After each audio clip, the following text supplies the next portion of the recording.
아멘. 오늘 저와 여러분들에게 주시는 하나님의 말씀입니다. 요한계시록 4장 6절로 11절까지 말씀 우리 제목같이 읽습니다. 시작. 하늘의 예배, 하늘의 예배. 우리가 지난주에도 하늘의 예배라는 똑같은 제목으로 4장 초반부에 나오는 말씀을 함께 나눴습니다. 3장까지 이제 소아시아의 7교회의 말씀을 우리가 나눴고, 이제 4장에 들어와서 이제 그 이 일 후에 우리 1절 한번 같이 읽어볼까요? 4장 1절 함께 있습니다. 시작. 이힐 후에 내가 보니 하늘에 열린 문이 있는데 내가 들은 바 처음에 내게 말하던 나팔 소리 같은 그 음성이 이르되 이리로 올라오라. 이후에 마땅히 일어날 일들을 내가 내게 보이리라 하시더라. 아멘. 이힐루가 바로 이 소아시아 7교회에게 말씀 주셨고 그 말씀 이후에 또 하나님께서 보여주시는 환상이다라는 말씀입니다. 여기 보니까 하늘에 열린 문이 있다. 그 열린 문에 대해서 지난 시간에도 말씀을 함께 나눴습니다. 믿는 자에게, 저와 여러분들에게는 열린 문이 있다는 것을 믿으시기 바랍니다. 우리가 들어갈, 또 우리가 바라봐야 할 그 하나님 나라가 저와 여러분들에게 다 열려 있다는 것을 믿으시기를 다시 한번 축원드립니다. 여러분, 그렇게 우리가 그 열린 문을 바라보며 살아가는 것이죠. 그리고 사도 요한이 나팔 소리와 같은 음성을 듣게 됩니다. 그리고 이리로 올라와라, 올라와라. 여러분, 그래서 우리가 지난 시간에도 예배에 대해서 말씀을 나눴습니다. 하늘의 예배, 또 우리가 드려야 되는 예배가 어떤 예배가 돼야 되냐? 우리는 하늘을 바라보는, 하나님을 바라보는 그런 예배가 되어야 됩니다. 또 우리는 하나님의 음성을 듣는 그런 예배를 우리가 드려야 한다는 거죠. 주님께서 말씀하시는 거예요. 이후에 마땅히 일어날 일들을 내가 내게 보이리라 라는 겁니다. 마땅히라는 것은 반드시 일어날 일을 말합니다. 그러니까 이 요한계시록의 말씀은 반드시 일어난 일들이라고 우리에게 말씀하고 있다라는 거죠. 하나님의 말씀은 반드시 일어나는 것이고 반드시 성취된다는 것을 믿으시기 바랍니다. 하나님의 말씀은 우리가 허투루 볼 말씀들이 없습니다. 다 저와 여러분들에게 주시고 또 그 주신 말씀들은 반드시 성취되는 말씀이기 때문에 우리가 그 말씀을 믿으면 그 믿음 안에서 우리가 그 말씀의 성취를 얻을 수 있다는 것을 믿으시기 바랍니다. 여러분, 그렇게 사도 요한이 이제 주님께서 그렇게 말씀하시고 또 하나님께서 보여주시겠다 하시는 것들을 보며 그가 기록을 하는 것이죠. 그것이 바로 요한계시록 말씀입니다. 그가 성령의 감동이 되어서 그가 하늘에서 본 것이 무엇입니까? 하늘에 있는 보좌를 보게 됩니다. 그 하늘의 보좌를 보고 그 보좌에 앉으시니 바로 예수님, 그분을 뵙게 되는 것이죠. 그리고 그 보좌에 앉으시니 바로 예수님은, 또 하나님은 그 보좌에 앉으신 분은 어떤 분이시냐? 마치 벽옥과 같고 홍보석과 같고 또 그 주변에 무지개가 둘려 있는데 그 모양이 녹보석과 같더라라고 지난 시간에 말씀을 나눴습니다. 그리고 보좌에 둘려서 24보좌가 있는데 거기 24보좌에 24장로들이 앉아 있었다. 그들이 어떻게 앉아 있었습니까? 흰 옷을 입고 금관을 쓰고 금면류관을 쓰고 그렇게 앉아 있었다라는 거죠. 그리고 그 보좌 앞에는 7등불이 있었습니다. 그것은 곧 성령 하나님을 말씀하는 그런 7등불이 비추고 있었다라는 것이죠. 여러분, 24장로는 지난 시간에 우리가 말씀 나눴듯이 12 구약의 12지파 12, 또 신약의 12제자에서 12입니다. 합쳐서 24. 그래서 24라는 이 성경의 숫자는 구약과 신약을 합친 예수님의 제자와 예수님 그 이스라엘 족속 12지파를 합친 그 수이기 때문에 이 상징적인 의미는 바로 예수를 믿고 구원받은 모든 하나님의 백성들의 수가 24가 됩니다. 그 대표성을 띠는 24, 24라는 숫자를 적고 있다는 것이죠. 그러니 여러분, 지금 24보좌가 있고 거기에 앉은 24장로는 구원받은 이 시대를 살아가고 있는 저와 여러분들도 그 안에 다 포함되어 있다는 것을 믿으시기 바랍니다. 우리도 장차 그 주님의 하나님의 나라에서 주님과 함께 왕노릇하게 될 그런 존재가 바로 저와 여러분들이라는 것을 믿으시기 바랍니다. 여러분, 그렇게 우리가 지난 시간에 말씀을 나눴습니다. 오늘 본문 6절부터의 말씀은 또 이 사도 요한이 본 것들을 기록하게 됩니다. 오늘 6절 말씀 한번 먼저 읽겠습니다. 6절입니다. 6절 말씀 함께 있습니다. 시작.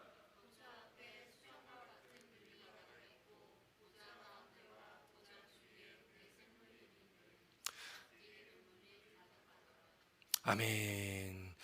지금 6절에 보니까 보좌 앞에 수정과 같은 유리바다가 있다라는 겁니다. 여러분 지난 시간에도 말씀 나눴지만 지난 시간에도 뭐 여기 보니까 뭐 청옥, 벽옥과 홍보석과 뭐 녹보석 이런 이야기도 나오지만 다 뒤에 보면 뭐라고 나왔냐면 같다라는 겁니다. 같다. 또 여기 오늘 본문 6절에 보니까 수정과 같은 유리바다가 있는 거죠. 그 진짜 유리로 된 바다가 아니라 수정과 같은 유리바다가 있는 것입니다. 그러니까 지난 시간에도 말씀 나눈 것처럼 사도 요한이 자기가 본 것을 기록하는데 자기가 표현할 수 있는 최상의 것들로 좀 표현을 하고 있는 것입니다. 여러분 지금 수정 같은 유리바다다. 또 그 보좌 가운데와 보좌 주변에 내 생물이 있다라고 지금 기록하고 있다라는 거죠. 참 무슨 말인지 참 이해가 잘 되지 않지 않습니까? 여러분 이 말씀들 통해서 또 요한계시록의 말씀을 통해서 참 이해가 안 되는 부분들이 참 많습니다. 그게 참 어떤 모습인지를 상상이 되지 않지 않습니까? 또 여기 보니까 내 생물이 있는데 앞뒤에 눈들이 가득하였더라. 이걸 한번 그림으로 그려보면요 굉장히 징그러운 존재가 하나 완성이 됩니다. 여러분 앞뒤로 눈이 가득했다라고 하면 어떻게 했습니까? 뭐 환공포라고 하잖아요. 그런 공포증이 있으면 굉장히 공포스러운 그런 모습으로 그려지게 될 것 같습니다. 여러분 그런데 이 모습들이요 그럼 그런 진짜 그런 존재가 있구나가 아니라 그냥 사도 요한이 그렇게 자기가 본 것을 자기가 최선의 것으로 최선의 방법으로 그걸 표현하고 있다라는 것을 우리는 보면 된다라는 것이죠. 이 수정과 같은 유리바다, 그 유리바다가 있는데 여러분 이 수정과 같은 유리바다 이 출애굽기에도 그 말씀이 등장을 합니다. 출애굽기 24장 9절과 10절 함께 있습니다. 출애굽기 24장 9절과 10절입니다. 함께 있습니다. 시작. 모세와 아론과 나답과 아비후와 이스라엘 장로 70인이 올라가서 이스라엘 하나님을 보니 그 발 아래에는 청옥을 편 듯하고 하늘같이 청명하더라. 아멘. 이스라엘 백성들 중에서 택함 받은 사람들이 하나님을 뵈러 갔더니 하나님의 그 이스라엘의 하나님을 보니 그 발 아래 청옥을 편 듯하고 하늘같이 청명하다. 여러분 이게 어떤 분위기일지 상상이 되십니까? 뭐 대략적으로 상상할 수 있겠지만 뭐 우리가 생각하는 어떤 그 이상의 것, 우리가 표현할 수 없는 정말 말로 할 수 없는 그 엄청난 영광스러운 모습들이 아마 펼쳐져 있었을 것입니다. 저는 이 말씀을 읽으면서 그냥 우리가 이 땅에서 살아가면서 아름다운 그 자연 환경들을 보지 않습니까? 저는 이 말씀을 이렇게 좀 묵상하면서 제가 몇 년 전에 그 나야가라 폭포 있는 그 지역을 캐나다를 한번 간 적이 있었습니다. 근데 우연히 뭐 계획하고 가진 않았는데 그 동네 이렇게 돌아다니다가 한 호수를 한번 들어가 본 적이 있었습니다. 그 호수의 이름이 나야가라 온더 레이크가 이름이더라고요. 그 이름의 호수를 갔는데요. 저는 오늘 이 말씀처럼 청옥을 편 듯하고 하늘같이 청명하다라는 그런 느낌이 거기서 저는 있었습니다. 그럼 사진을 준비했는데요. 사진 하나 보겠습니다. 예, 이게 실제 사진이거든요. 이게 실제로 가서 보면은 이 뭐 지금 사진이 좀 선명하지는 않아서 잘 보이지 않는데 하늘과 이 강인데 강이 구분이 안 될 정도로 정말 청명함을 느꼈습니다. 와, 이런 호수가 다 있구나. 너무 놀랬거든요. 뭐 알고 간 것이 아니라 그냥 갔더니 이렇게 아름다운 환경, 자연이 이렇게 펼쳐지게 됩니다. 그 다음 사진도 한번 볼까요? 예, 저기 옆구리에 손 짚고 있는 사람이 어디서 많이 본 사람입니다. 예. 정말 놀랍게도 청명하고 하늘과 같이 하늘에 있는 구름이 비쳐가지고요 하늘과 바다가 분간이 안 될 정도로 그 정도로 청명했다라는 겁니다. 여러분 지금 우리가 살아가는 이 세상에서도 이렇게 아름다운 자연을 볼 수가 있는데 하나님 나라에서 보는 지금 사도 요한이 보고서 기록한 이 내용은 이것과는 또 비교가 안 되는 것들을 보게 된 것 아니겠습니까? 대략적으로 이해를 돕기 위해서 사진을 준비했지만 사도 요한이 본 것은 놀라운 광경을 보았을 것입니다. 말로 더 이상 표현할 수 없는 그런 광경을 보았을 것이라는 거죠. 이 세상에는 그 어떤 것도 비할 수 없는 도저히 말로 다 할 수 없는 그 하나님의 이 청명하다는 것, 청옥을 편듯하고 하늘같이 청명하다는 것은 하나님의 그 거룩하심과 또 하나님의 그 순결하심, 하나님의 그 깨끗하심을 다 나타내고 있는 것 아니겠습니까? 하나님의 속성을 나타내고 있다는 거죠. 우리가 지난 시간에 말씀 나눈 것처럼 뭐 벽옥과 또 거기 녹보석과 또 홍보석 같은 그런 보석들도 그 보석들의 의미 안에 하나님의 성품을 담고 있다라고 우리는 해석을 하고 있다라는 것이죠. 사실 여러 가지 의미로 해석이 되겠지만 사실 그 해석도 사실 조심스러운 해석이기도 합니다. 왜냐하면 그 의미를 우리가 아무리 연구한들 하나님의 그 나라에서 보여지는 것들을 우리가 다 표현하고 그것들을 우리가 이해하기는 참 어렵다라는 것이죠. 그러나 그런 색깔이나 어떤 이런 지금 보여지는 것들을 이렇게 묘사하는 사도 요한의 그 묘사를 보면서 와, 우리가 하나님 나라에 들어가게 될 텐데 우리가 들어갈 그 하나님의 나라가 우리가 상상할 수 없는 그런 아름다운 곳이구나, 우리가 정말로 소망할 만한 곳이구나, 그런 마음을 가졌으면 좋겠습니다. 그래서 지금 이 4장 5장에 하나님 나라에 대해서 기록하고 있는 것도 그 당시 힘들고 어려운, 예수를 믿으면서 목숨을 걸고 예수 믿는, 그렇게 고난과 역경과 환난 가운데서 예수 믿고 있는 그 사람들에게, 그 성도들에게 하나님 나라가 이런 곳이다, 이런 곳이니까 이런 것을 소망하고 힘내고 살아라라고 말씀하고 있다는 거죠. 우리에게도 동일한 거 아니겠습니까? 우리의 이 인생길 가운데 또 우리가 장차 들어갈 그 하나님 나라를 소망하는 것은 우리가 생각하지 못할 정도로 어마어마한 그런 영광스러운 장소, 정말로 너무나 아름답고 말로 형용할 수는 없는 그 표현할 수 없는 그런 곳이 바로 우리가 들어갈 그 하나님의 나라라는 것을 믿으시기 바랍니다. 여러분, 그렇게 하나님의 보좌 앞이 그렇다는 겁니다. 그래서 이것을 창세기에 보면은 이제 노아의 홍수가 있기 전에 이 궁창이라는 것이 있습니다. 하나님께 궁창을 만드셨지 않습니까? 그래서 이 지금 말씀을 궁창으로 표현하고 궁창으로 해석하는 분도 있습니다. 어쨌든 하나님의 나라, 하나님 계신 그 주님 계신 그 보좌 앞이 그럴 정도로 유리바다 같이 그렇게 청명하다라는 것을 말씀하고 있다라는 것이죠. 여러분, 그렇게 하나님은요 거룩하신 하나님이십니다. 하나님은요 흠이 없으신 하나님이세요. 하나님은 정말로 청명하고 그렇게 천국을 편듯한 그런 깨끗한 하나님이십니다. 그런 거룩한 하나님 앞에 여러분 우리가 나아간다면, 여러분 우리는 어떠한 모습으로 나아가야 되냐, 우리는 어떠한 모습으로 예배를 드려야 되나. 여러분, 우리가 예배함에 있어 우리가 진정한 예배자는 여러분 우리가 진실한 회개가 있어야 됨을 믿으시기 바랍니다. 여러분, 우리가 지난 시간에 말씀 나눈 것처럼 그 24 장로들이 입고 있었던 흰 옷, 여러분 그 흰 옷은요 우리도 입을 것입니다. 그 흰 옷은 우리가 뭐 잘해서 우리가 그 옷을 입는 것이 아니라 그건 하나님께서 우리에게 주신 것입니다. 예수 그리스도를 믿는 자들에게, 그 예수님을 믿는 믿음 안에서 하나님께서 우리를 의롭다가 칭해 주셨고 우리에게 그 거룩한 깨끗한 흰 옷을 입혀 주셨다는 것을 믿으시기 바랍니다. 그래서 우리 성도는요 흰 옷을 입은 존재입니다. 우리가 흰 옷을 입었다는 것은 그 옷을 더럽히면 안 된다는 거죠. 그런데 우리는 어떻습니까? 살아가면서 우리는 늘 그 옷을 더럽히게 됩니다. 그 옷을 더럽히면 어떻게 됩니까? 그 옷을 또 깨끗하게 해야 되는 것이죠. 그것이 바로 회개입니다. 여러분, 우리가 하나님 앞에 나아가야 된다면, 또 진정한 예배자로 우리의 예배를 드리러 나왔다면 우리가 회개하지 않으면 안 된다는 거죠. 우리의 더럽혀진 옷이 예수 이름으로 회개할 때 예수님께서 흘리신 보혈의 피로 그 더러워진 것을 깨끗이 씻어야 된다는 것을 믿으시기 바랍니다. 그래서 주 예배 나와 기도할 때에, 또 우리가 매일매일 삶 가운데 우리가 늘 기도할 때에 회개의 기도가 우리 가운데 있기를 주 이름으로 축원드립니다. 그러한 진정한 회개가 있을 때에 우리가 주님 앞에, 정말로 우리가 주님 앞에 온전한 모습으로, 또 합당한 모습으로 주 앞에 나아가고 온전하게 예배 드릴 줄 믿습니다. 여러분께서 예수님께서 말씀하셨습니다. 예수님께서 무슨 말씀하셨냐면, 예배 드리러 왔을 때에 어떤 사람과 어떤 지체와 어떤 형제와 불화한 일이 생각나거든, 관계에 뭔가 문제가 있었다, 불화한 것이 생각나거든, 예수님께서 뭐라고 하셨냐면, 예배 드리러 오지 말고 달려가서 그 형제와 화목하고 와서 예배를 드려라라고 말씀하는 거예요.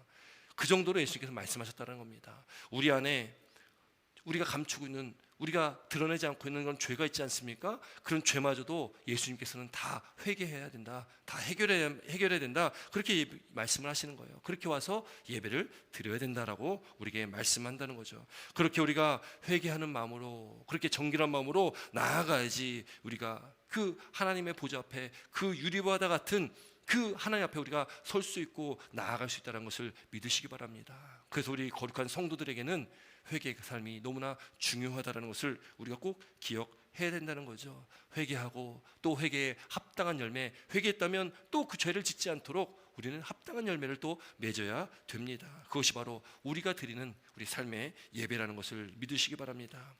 여러분, 그렇게 6절에 보좌 앞에 수정과 같은 유리바다가 있고 그 보좌 가운데와 보좌 주변에 네 생물이 있다고 기록합니다. 그리고 네 생물이 있는데 그 앞뒤에 눈이 가득하다라고 기록하고 있습니다. 앞뒤에 눈이 가득하다. 우리 한번 7절과 8절 말씀 함께 있습니다. 7절과 8절 말씀 함께 있습니다. 시작.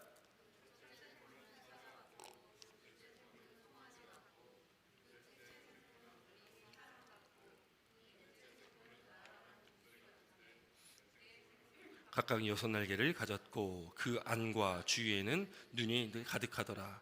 그들이 밤낮 쉬지 않고 이르기를 거룩하다 거룩하다 거룩하다 주 하나님 곧 전능하신 이여 전에도 계셨고 이제도 계시고 장차 오실 이시라 하고. 아멘. 여러분, 내 생물이 있는데요, 내 생물에 대해서 좀 표현을 묘사를 하고 있습니다. 근데 지금 여기 뭐 첫째 생물, 뭐 둘째 생물, 넷째 생물까지 쭉 나오는데 지금 뭐 이렇게 내 생물에 대해서 지금 이야기하고 있지만 사실 뭐 어떻게 생겼을까는 사실 우리가 짐작하기도 참 쉽지 않습니다. 사도 요한도요, 지금 사자와 같다라고 말하는 거니까 이게 사자가 아닌 거죠. 사자와 같은 그런 모습으로 보였다라는 겁니다. 또 둘째 생물은 송아지 같다라니까 송아지는 아닌데 송아지와 같은 비슷하게 생긴 어떤 것들이 있는 거죠. 또 셋째 생물은 사람 얼굴 같다는 거예요. 넷째는 독수리 같다, 그렇게 표현을 하고 있다라는 거죠. 그리고 내 생물은 각기 6날개를 가졌다는 겁니다. 그리고 그 안과 주위에는 눈들이 가득하다. 여러분, 그림 그리라면 못 그릴 것 같습니다. 어떤 모습인지를 모르겠습니다. 그런데 여러분, 지금 그 모습이 중요한 게 아니라 그런 존재가 지금 하나님 나라에 있는데 그럼 그 존재가 무엇일까라고 또 많은 또 늘 의문을 가지고 있다는 거죠. 성경학자들이 연구하면서 이것이 무엇일까라고 많이 연구를 합니다. 그래서 뭐 이것은 천사일 것이다, 뭐 이것저것 이야기를 많이 하는데 사실은 그런 어떤 천사다 뭐다 우리가 말하기가 좀 애매한 부분도 분명히 있다라는 거죠. 그러나 중요한 것은 그들이 하나님을 찬양하고 있고 하나님께서 지으신 어떠한 영적 존재라는 것을 우리가 깨달을 수가 있다라는 것이죠. 여러분, 지금 그들 이 네 생물 주에 그렇게 눈이 많다라는 거예요. 여러분, 지금 그 앞뒤에 눈들이 가득 달려 있다고 하는데 그 의미는 뭐냐? 그 의미는 눈이 많다는 것이 무엇이겠습니까? 여러분, 눈이 많으면 어떻겠어요? 잘 보겠죠. 구석구석을 잘 볼 수 있을 것입니다. 여러분, 뒤통수에 눈이 있으면 누가 하나 때릴 때도 알겠죠. 뒤통수에 눈이 있고 뭐 사방에 눈이 있다면 여러분, 우리가 볼 수 있는 그 범위가 얼마나 넓겠습니까? 우리가 이 시야가 딱 한정이 되어 있기 때문에 그 시야를 벗어나면 볼 수가 없는 거 아니겠습니까? 눈이 많다라는 것은 그건 뭘 의미하냐? 하나님께서 이 세상 모든 곳에 계시다, 모든 곳을 다 보고 계시다라는 것을 말씀하고 있습니다. 이걸 편재성이라고 이야기를 하죠. 하나님께서는 어디나 계시는 겁니다. 모든 것을 다 꿰뚫어 보신다는 겁니다. 여러분, 하나님은요 우리 속을 다 꿰뚫어 보시잖아요. 우리가 아무리 감추려 해도 감출 수가 없습니다. 하나님은 다 알고 계시기 때문에 그렇습니다. 그것을 지금 이 눈이 많다, 눈이 가득 달려 있다는 것으로 지금 표현을 하고 있다는 거예요. 여러분, 이런 이야기가 있더라고요. 한 무신론자, 신이 없다라고 얘기하는 사람입니다. 그 한 무신론자가요 벽에 이렇게 글씨를 썼대요. 영어로 가디스 나우웨어 이렇게 썼다고 합니다. 한번 그 사진 한번 볼까요? 이렇게 썼대요. 하나님은 아무데도 없다. 그랬더니 한 어린이가요 거기서 글자를 중간에 딱 띄워가지고 이렇게 쓴 거예요. God is now here. 그 뭡니까? 하나님이 지금 여기 계시다. 그 하나의 그 띄어쓰기 하나로 의미가 완전히 다른 그런 의미가 됐다라는 거죠. 여러분, 하나님은요 우리가 있는 그 모든 곳에 하나님은 계시다는 것을 믿으시기 바랍니다. 어디에나 계시고 또 어디에나 계신 하나님은 우리를 늘 지켜보고 계시다, 우리의 마음을 꿰뚫고 보고 계시다라는 것을 믿으시기 바랍니다. 여러분, 예레미야 23장 24절에 나 여호와가 말하노라, 하나님이 말씀하시는데 나는 천지에 충만하지 아니하냐? 천지에 충만하다라고 말씀합니다. 우리가 있는 어디나 하나님은 계시다라는 것을 믿으시기 바랍니다. 여러분, 그 하나님의 편재하심, 하나님이 어디에나 계심을 이 다윗도 찬양하는데 시편 139편에 이렇게 찬양을 합니다. 우리 함께 읽습니다. 시편 139편 7절로 10절까지 말씀인데요, 한번 같이 읽도록 하겠습니다. 시작. 내가 주의 영을 떠나 어디로 가며 주의 앞에서 어디로 피하리이까?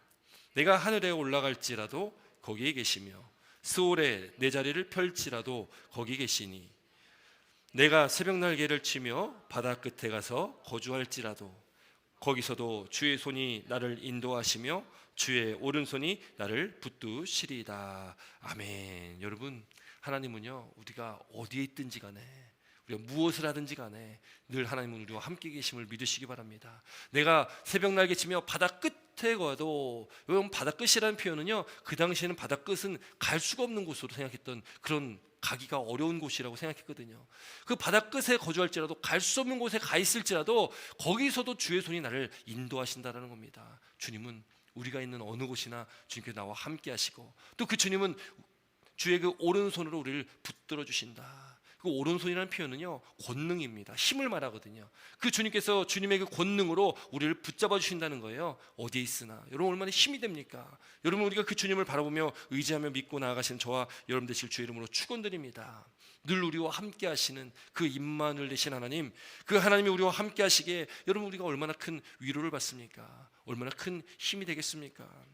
우리는 결코 혼자가 아니다. 나는 결코 혼자가 아니다. 여러분 힘들고 어려울 때요, 주변에는 그 누구도 나의 위로가 되지 않을 때가 있습니다. 여러분 그렇지 않습니까?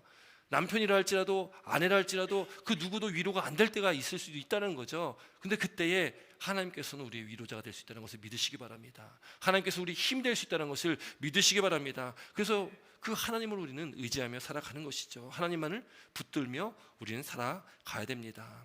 여러분 오늘 이 본문에 나오는 이 내 생물, 이 말씀이요, 구약의 에스겔서에도 등장을 합니다. 그 말씀도 함께 보도록 하겠습니다. 에스겔 1장 4절 5절 또 10절 말씀인데요, 이 말씀도 함께 같이 읽습니다. 시작.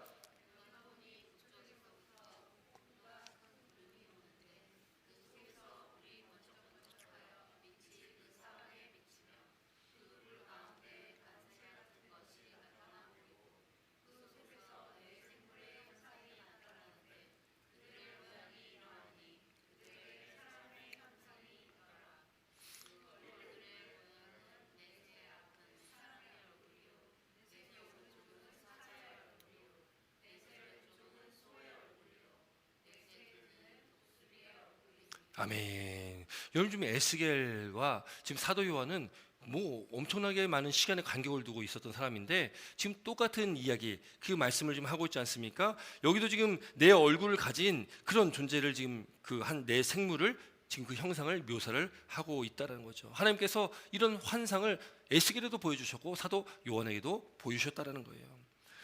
여러분 그래서 이게 뭘까? 이 내생물이 뭘까? 그래서 일반적으로 이 내생물, 그 하나님의 주변에 있는 하나님의 그 주변에서 하나님의 일들을 감당하는 그 천사들이다, 가장 최고의 등급의 그 천사들이다라고 우리가 일반적으로 생각을 하게 됩니다. 그런데 여기 에스겔 말씀 보니까 그 내 생물이 각각 분리되어 있는 것이 아니라 그 한 덩어리로 되어 있다라고 에스겔에는 기록하고 있다라는 거죠.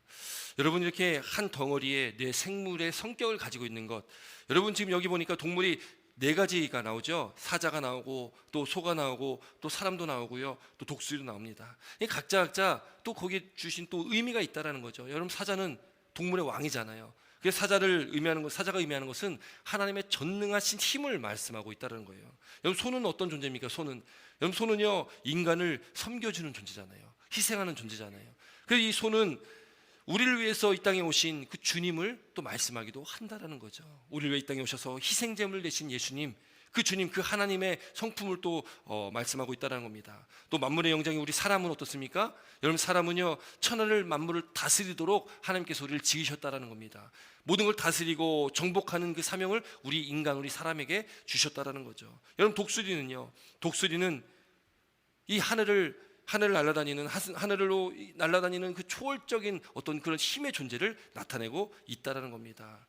근데 분명히 중요한 것은요, 에스겔에도 이 말씀이 등장하고 또 요한계시록에도 이 등장하는 이유가 있을 텐데 왜 에스겔에도 등장하고 요한계시록에도 등장하냐? 에스겔 선지자가 있었던 그 시대나 사도 요한이 살았던 그 시대나 처한 상황이 아주 똑같기 때문에 그렇습니다. 왜냐하면 에스겔 선지자가 살았던 그 시대도 바벨론에 의해서 남유다가 멸망당한 시기입니다. 그래 남유다 백성들이 바벨론으로 포로로 잡혀갔던 그 시대거든요. 지금 이 사도 요한이 처한 시대는 어떻습니까? 로마의 또 식민지로 있는 시대잖아요. 그러니까 지금 에스겔 선지자가 살았던 시대나 사도 요한이 살았던 시대나 똑같이 그 힘들고 어려운 믿음의 삶을 살아갈 수밖에 없는 그런 환경 가운데 있었다라는 겁니다. 그렇게 성도들이 극한 그 고통 속에서 믿음을 지키고 살아갈 수밖에 없는 그 동일한 시대를 에스겔과 사도 요한이 똑같이 살았다라는 거죠. 여러분 그렇게요, 힘들고 어려운 또 절망적인 그런 상황 가운데 있을 때에 여러분 어떤 마음이 들까요? 여러분 힘들고 어려운 일 겪어보셨잖아요. 힘들고 어려운 일 겪으면 어떤 마음이 듭니까? 그런 의구심이 좀 들지 않습니까? 아, 하나님은 진짜 살아계실까? 하나님 나와 함께 하실까? 하나님 나를 사랑하신다고 하셨는데, 아니 그 나를 사랑하신다는 하나님은 왜 나를 도와주시지 않지? 왜 나와 함께 하시지 않지? 여러분 그런 마음을 할 때가 있지 않습니까? 그렇게 우리가 의심하며 살아갈 때가 있다라는 것이죠. 여러분, 근데 이 에스겔에게 말씀하시고 또 사도 요한에게 이 말씀하시고 이 말씀이 또 그 시대의 성도들에게 전파되고 그 성도들이 이 말씀을 읽으면서 그들이 하나님에 대해서 알아야 된다는 거죠. 하나님이 어떤 분이시냐? 하나님은 전지전능하신 하나님이시다. 이 세상에 어떤 존재보다 더 큰 존재라는 것을 이 성도들이 깨달아야만 했던 것입니다. 그래서 하나님께서 이런 환상을 통해서 하나님의 보좌를 보여주시는 거죠. 그 당시에도 그 보좌가 있지 않습니까?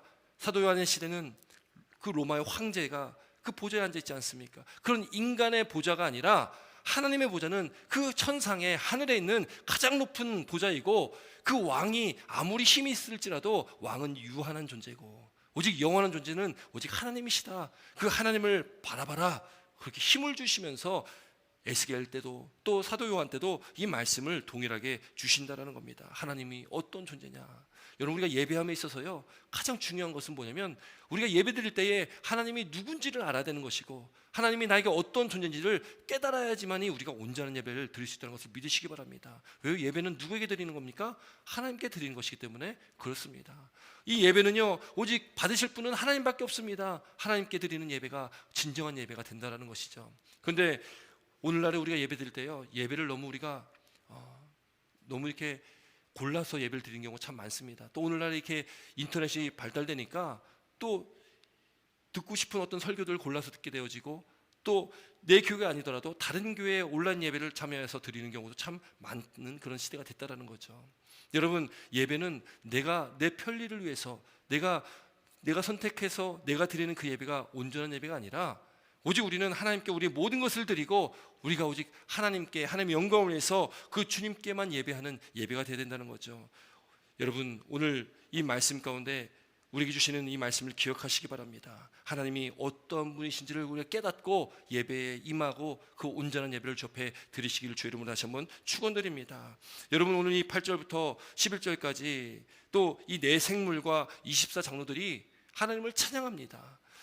네 생물은 천상의 어떤 그 존귀한 존재입니다. 하나님 지으신 천사라고 우리가 봐도 되겠죠. 천사와 같은 존재인데, 그 천사와 같은 영적 존재나 24장로들, 앞서 말씀드렸듯이 24장로들은 예수 믿고 구원받은 모든 백성들의 대표성을 띠고 있는, 상징성을 띠고 있는 그 24장로들입니다. 그러니 천상의 어떤 영적 존재나 우리 구원받은 모든 백성들이나 우리가 살아가야 될 목적은 뭐냐, 또 하나님 나라에서 우리가 무슨 어떤 삶을 살아가냐, 그것은 바로 하나님을 찬양하는 일이라는 것을 믿으시기 바랍니다. 여러분, 오늘 본문 8절부터 11절까지는 내 생물들도 또 24장로들도 그렇게 보좌에 앉으시니 하나님을, 예수님을 찬양하고 있다는 것을 우리가 보게 되어집니다. 우리 8절부터 11절 말씀 함께 있습니다. 8절부터 11절입니다. 함께 있습니다. 시작. 생물은 각각 6날개를 가졌고 그 안과 주위에는 눈들이 가득하더라. 그들이 밤낮 쉬지 않고 이르기를 거룩하다, 거룩하다, 거룩하다. 주 하나님 곧 전능하신 이여, 전에도 계셨고 이제도 계시고 장차 오시리라 하고, 그 생물들이 보좌에 앉으사 세세토록 살아계시는 이에게 영광과 존귀와 감사를 돌릴 때에 24장로들이 보좌에 앉으신 이 앞에 엎드려 세세토록 살아계시는 이에게 경배하고 자기의 관을 보좌 앞에 드리며 이르되, 우리 주 하나님이여, 영광과 존귀와 권능을 받으시는 것이 합당하오니 주께서 만물을 지으신지라 만물이 주의 뜻대로 있었고 또 지으심을 받았나이다 하더라. 아멘. 여기 보니까요, 내 생물들이 하나님을 찬양하는데 거룩하다라는 것을 3번을 반복합니다. 여러분, 3번이라는 의미, 이게 반복한다는 의미는 최고의 것으로 지금 찬양을 하고 있다라는 그런 의미입니다. 여러분, 우리가 예배드릴 때요, 우리 최선을 다해서 최고의 것으로 하나님께 예배를 해야 됩니다. 여러분, 최상의 그 예배 찬양을 지금 드리고 있는 겁니다. 거룩하다, 거룩하다, 거룩하다라는 표현이 그렇다라는 거죠. 하나님의 그 거룩하심을 지금 찬양하고 있습니다. 여러분, 맞습니다. 하나님은 거룩하신 하나님이십니다. 여러분, 우리도 그렇기 때문에 하나님의 거룩한 성품을 닮은, 또 하나님의 형상대로 지음받은 우리이기 때문에 우리 또한 그 거룩한 삶을 살아가야 되는 것이죠. 예배에 나와 우리가 하나님께 올려드리는 예배는 우리가 거룩함으로 나아갈 그 예배라는 것을 믿으시기 바랍니다. 그러면서 이 네 생물과 함께 24장로들이 뭐라고 이야기하냐면, 세세토록 살아계신 이에게, 세세토록 살아계신 이에게. 이건 뭡니까? 영원토록 살아계시는 하나님께. 그리고 이 말씀을 또 두 번이나 또 반복을 합니다. 여러분, 지금 그렇게 영원히 살아계신 하나님, 영원히 살아계신 우리 주님을 두 번이나 반복하면서 찬양하는 이유는, 이거는 사도 요한이 의도적으로 그렇게 기록을 하는 것입니다. 왜 그러냐면 지금 로마 황제, 그 로마 황제가 자신을 신이라고 이야기하거든요. 나는 신이다라고 이야기했던 황제입니다. 그러나 그 황제는 한낱 인간에 불과합니다. 유한한 인간이라는 것이죠. 아무리 그 당시에 큰 권력, 엄청난 권력을 쥐고 있을지라도 인간은 유한한 존재 아니겠습니까? 그러나 우리 하나님은 어떤 분이십니까? 영원하신 하나님입니다. 그 영원하신 하나님이 나의 하나님이시고 우리의 하나님이시라는 거죠. 그러니 이 지금 로마 황제를 통해서 그렇게 어렵고 힘든 환난 가운데, 어려움 가운데 믿음을 지키고 살아가는 그 성도들이 바라봐야 할 대상은 누구냐? 로마 황제를 바라보며 두려워할 것이 아니라 하늘에 계신 하나님, 영원하신 하나님, 그 하나님을 바라보고 그 하나님만 붙들고 의지하며 살아가야 된다는 것이죠. 인간은 다 죽기 마련 아니겠습니까? 아무리 강한 왕도, 아무리 강하다고 하는 사람도 반드시 죽게 되어 있습니다. 여러분, 역사를 보면요, 중국의 가장 훌륭한 황제 하면 누가 생각나십니까? 진시황 있지 않습니까? 진시황제. 여러분, 진시황이요, 그렇게 불로장생하고 싶어 했지 않습니까? 영원히 살고 싶었습니다. 그래가지고 신하들을 시켜가지고 전국에 있는 각처에 있는 좋은 것들, 먹으면 오래 산다는, 장수할 수 있다는 것들을 다 가져와서 다 먹었습니다. 여러분, 근데요, 진시황이요, 몇 살에 죽었냐면은 진시황이 49세에 죽었습니다. 아무리 좋은 것을 많이 먹어봐야, 아무리 몸에 좋은 것을 먹어봐야, 아무리 오래 살 수 있다는 것을 먹어봐야 때가 되면 죽을 수밖에 없는 것이 우리 인간 아니겠습니까? 여러분, 또 잘하는 왕 중에 한 명인 알렉산더 왕 어떻습니까? 이 알렉산더 대왕은 그가 가지고 있었던 그 영토가요, 역사상 인류 가장 넓은 영토를 가졌다고 하잖아요. 그래서 이 인도까지 와가지고 인도까지 전쟁을 했던, 정복했던 왕이 알렉산더 대왕입니다. 여러분, 그런데 인도 원정을 마치고 돌아가던 그 왕이요, 병에 들어서 죽게 되는데 33살의 나이에 죽게 됩니다. 20대 때부터 그렇게 많은 영토를 가졌지만 인간은 한낱 유한한 존재이기 때문에 때가 되면 부르시면 가야 될 수밖에 없는 존재 아니겠습니까? 아무리 많은 영토 갖고 있고 아무리 많은 그 권력이 있어도 인간은 때 되면 죽을 수밖에 없는 존재죠. 여러분, 우리가 그런 인생이라는 것을 우리는 깨달아야 된다는 거죠. 아, 우리도 언젠간 끝이 있겠구나. 언젠가는 끝이 있는데 그 끝을 우리가 알 수 없기 때문에 언제 올지 모르는 그 끝을 우리는 준비하며 살아가는 겁니다. 그날을 우리가 준비하며 예비하며 살아가야 된다는 것이죠. 여러분, 그런데 세상 사람들이 그것을 알지 못하고 깨닫지 못하고 살아갑니다. 이 세상에는 그것들을 붙들고 그렇게 바둥바둥하며 살고 있다는 거죠. 그러나 우리는 영원한 것을 붙들고 있는 것입니다. 영원하신 하나님을 붙들고 살아가는 것이고, 영원하신 하나님의 말씀을 붙들고 살아가는 저분들이 복되다는 것을 믿으시기 바랍니다. 여러분, 그렇게 우리에게 주어진 하나님 놀라운 축복이 우리에게 있다는 것이죠. 여러분, 그렇기 때문에 우리는 죽음이 두렵지 않은 존재입니다. 여러분, 죽을 수밖에 없는 로마 황제, 그렇게 유한한 황제가 아니라 이 요한계시록 말씀을 통해서 말씀을 하는 그 의미는 영원하신 하나님만이 우리의 예배를 받기에 합당하신 분이다. 우리가 하나님을 찬양해야 된다는 거죠. 아무리 로마 황제가 자기가 신이라고 하고 자기를 찬양해라, 자기를 높여라, 그 황제의 심전에 와가지고 절을 해라 아무리 할지라도, 여러분, 우리는 그 황제가 아니라, 이 세상에 어떤 권력을 진 그 힘 있는 자들, 그 존재가 아니라 영원하신 하나님, 그 하나님께만 집중해야 되고 예배해야 되는 존재가 바로 우리라는 것을 믿으시길 주의 이름으로 축원드립니다. 영원히 영광 받으시고 존귀와 권능 받기 합당하신 그 하나님, 그 하나님께서요, 우리의 하나님이시고 진정한 우리 예배의 대상이 된다는 것을 믿으시기 바랍니다. 여러분, 그래서 우리가 예배 나올 때에, 여러분, 우리는 예배를 드리러 나옵니다. 예배를 보러 나오는 것도 아니고 예배를 드리러 나오는 거죠. 예배를 드리러 나옴에 있어서 여러분, 우리가 하나님께 이렇게 온전한 예배를 드릴 때에, 그때에 하나님께서 우리에게 은혜를 부어주십니다. 내가 오늘 예배에 은혜 받으러 가야지. 여러분, 은혜 받는 것도 우리가 하나님 앞에 온전함으로 예배를 드리러 나왔을 때에 그 은혜가, 하나님께서 주시는 은혜가 우리 가운데 있다는 것을 믿으시기 바랍니다. 내가 은혜 받으러 간다는 생각은 내 중심의 생각 아니겠습니까? 자기 중심의 생각 아니겠습니까? 여러분, 우리는 온전히 하나님께 예배를 드리기 위해서 이 시간도 나왔습니다. 예배드리고 나온 저와 여러분들이 마음을 다하고 뜻을 다하고 우리 생명을 다해서 전심으로 주님을 찾고 부르짖고 주님만을 구해야 된다는 것, 그것이 바로 우리의 진정한 예배, 또 하나님께서 기뻐 받아주시는 온전한 예배가 된다는 것을 믿으시기 바랍니다. 그 영원하신 하나님을 바라보시기 바랍니다. 그 하나님은 어떤 분이십니까? 오늘 11절 말씀 보니까 11절에 이렇게 기록하고 있죠. 우리 주 하나님이여 영광과 존귀와 권능을 받으실 것이 합당하오니 주께서 만물을 지으신지라 만물이 주의 뜻대로 있었고 또 지으심을 받았나이다 하더라. 우리의 영원한 예배 대상 되시는 하나님이 왜 그 대상이 되냐면 바로 그분이 우리를 창조하신 하나님이시고 이 모든 천지 만물을 창조하신 하나님이시라는 거죠.